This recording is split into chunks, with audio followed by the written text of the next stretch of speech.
Hey folks, Colin here from Sumthins Recording, and today I'm going to show you how to mix mono acoustic guitar.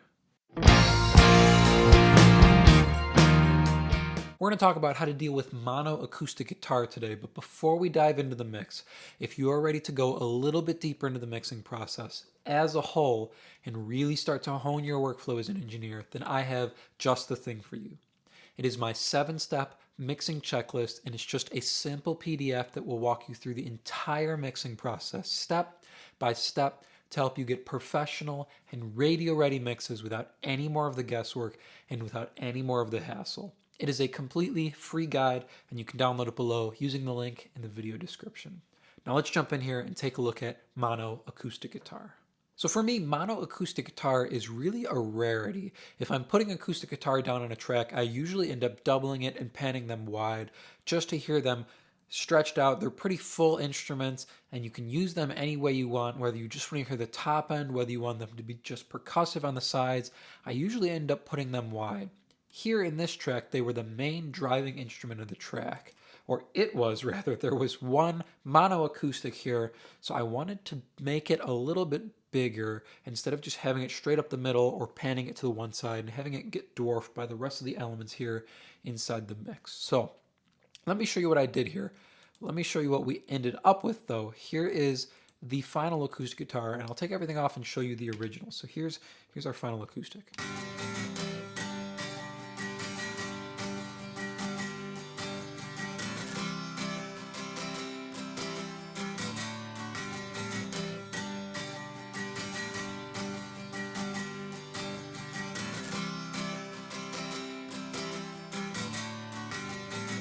So it's wide and it's got that percussiveness, that nice clicking on the top end that you want to hear from your acoustic guitar. It sits really well if you put shakers underneath it. It's just a good place to have your acoustic guitar out wide like this. Let me show you where we started with this acoustic guitar.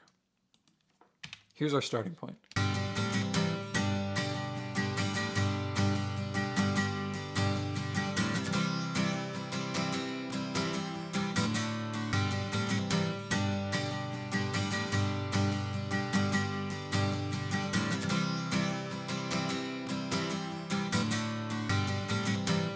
Now that's a good sounding acoustic guitar, a good recording of an acoustic guitar, but by itself, it's a little bit heavy, a little bit muddy. It doesn't quite have the shimmery, crispy top end that you want, and it's just up the middle. To get it to sit in a bigger mix like this, or inside any mix usually, unless it's just guitar vocal, you really want to pan it wide. You want to wipe off some of that low end so you make some room for your bass guitar, for your drums. An acoustic guitar is a very full range instrument. So if you leave all of that low end in, it can very quickly dwarf your bass and dwarf your drum kit. So first thing we did here to get it wide, of course, is all I did was I came here, right-clicked on the track, and I duplicated the track completely. So that duplicated the track and the audio on the track. I panned one left, I panned the second one right. Then we came down to the second one here.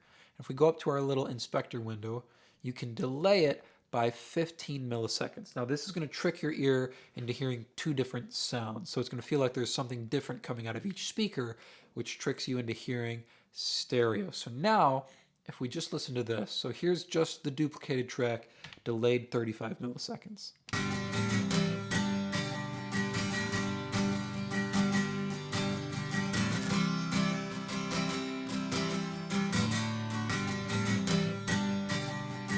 So now we've got it nice and wide, but you can hear we also duplicated all of that heaviness and all that muddiness in the low end. So let's get our EQ in here and get to work here. So if we pull up our EQ, we're doing a couple different moves here. First of all, we're wiping off everything below 140 hertz. So getting rid of that lower octave and getting rid of some of that heaviness down there. So take a listen, and I'll kick this high pass filter in.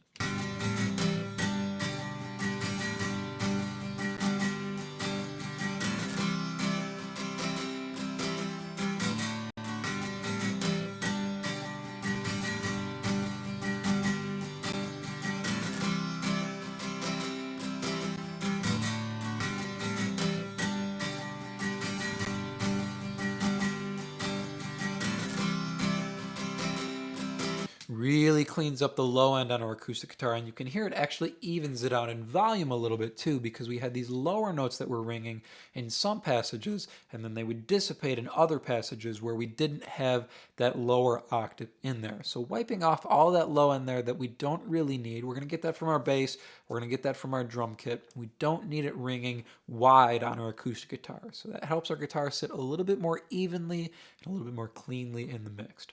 The next move we're going in here for is we're pulling out about 3.5 dB, almost 4 dB at 200 hertz. And I've tightened the cue just a little bit so we don't reach too far up into the mid-range here. Let me play you what this cut's doing.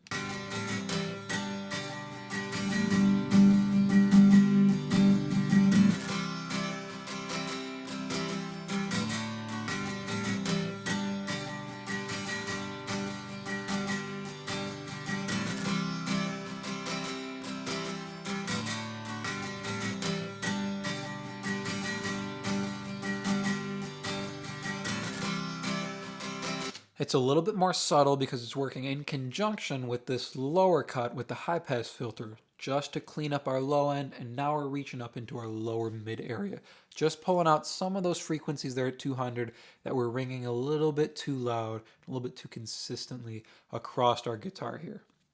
Now, the next thing I did here was I did kick in my compressor. You know, if you've watched any of my videos, I like to do any kind of boosting on my EQ into compression here. So I threw on this 1176 style compressor, and we're only going to be doing about 3 dB of compression. So if we move over here to one of the louder sections, I've got the attack at 0.55 milliseconds, if I can see that correctly with the lights, and then a release is all the way over to 50 milliseconds. Just pushing our input up here to we're doing about 3 dB of compression, and then setting our output so we're even in and out volume-wise. So take a listen without this compressor, and then we'll kick it in here. Oops, switching back to my loop there. Here we go.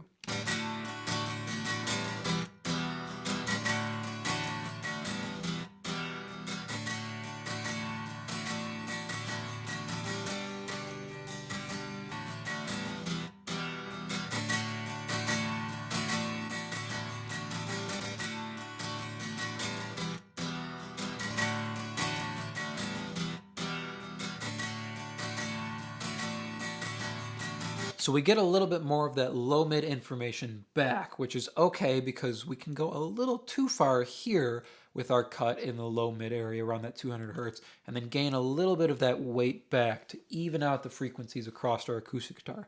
One of the things I love about this compressor so much is it does help to even out the frequency spectrum of the acoustic guitar. Holds the high end in place, holds the low end in place, gives you a nice even sound. It also helps to emphasize the attack or the pick attack on the strings on the acoustic guitar, which gives it a little bit more of that percussiveness, which is really, really nice on acoustic guitar.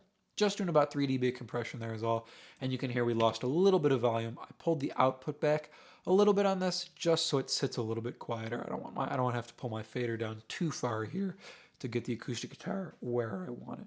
Now we're going to flip back here, and we're going to do our 2 boosts. These are subtle boosts here, but they add quite a bit to the acoustic guitar. First one here I did was up top. We're about 2 dB up here at 8K. So take a listen to what we're adding here.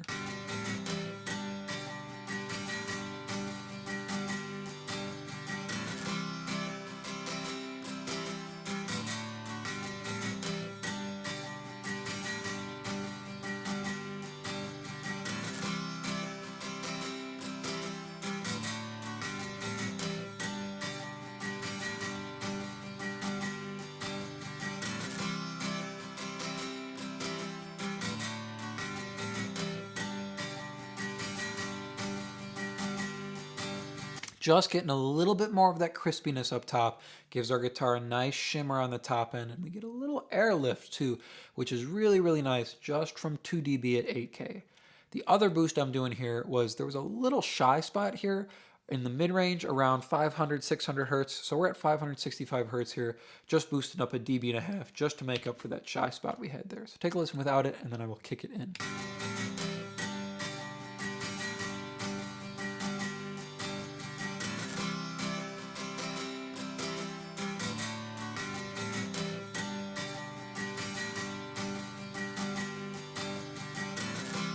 That's just helping our guitar sound a little bit more full overall, and to make sure it's not too scooped sounding, right? Because we've got our low end in place and we've got a little boost on our high end, so we don't want our mid-range to feel too scooped. And you could see it was lacking a little bit there in the 500 hertz area. That's our mix here for our acoustic guitar. One more thing you could do was, if you're lacking some of the low end there, you want to get a little bit more weight to it. You can always throw an EQ on afterwards and then boost it back up.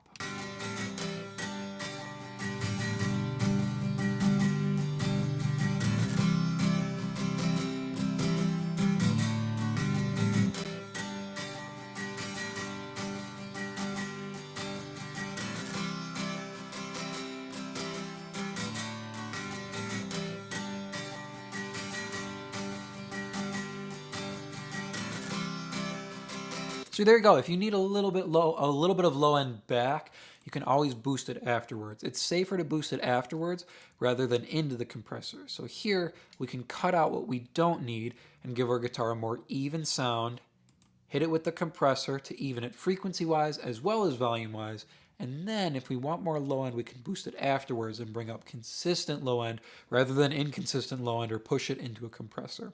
But I didn't feel I needed any more low end after I got it done here with EQ and compression. It sat really well with the bass and the drums in this track. So that there, 2 steps, or 3 steps pretty much, right? Duplicating our guitar, adding our delay on it, then we're putting our EQ in, and then our compression. That's how I would handle mono acoustic guitar in a track.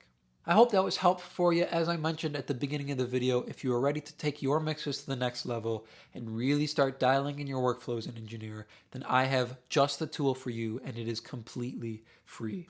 It is my 7-step mixing checklist, and you can download it below to start creating more professional mixes in less time.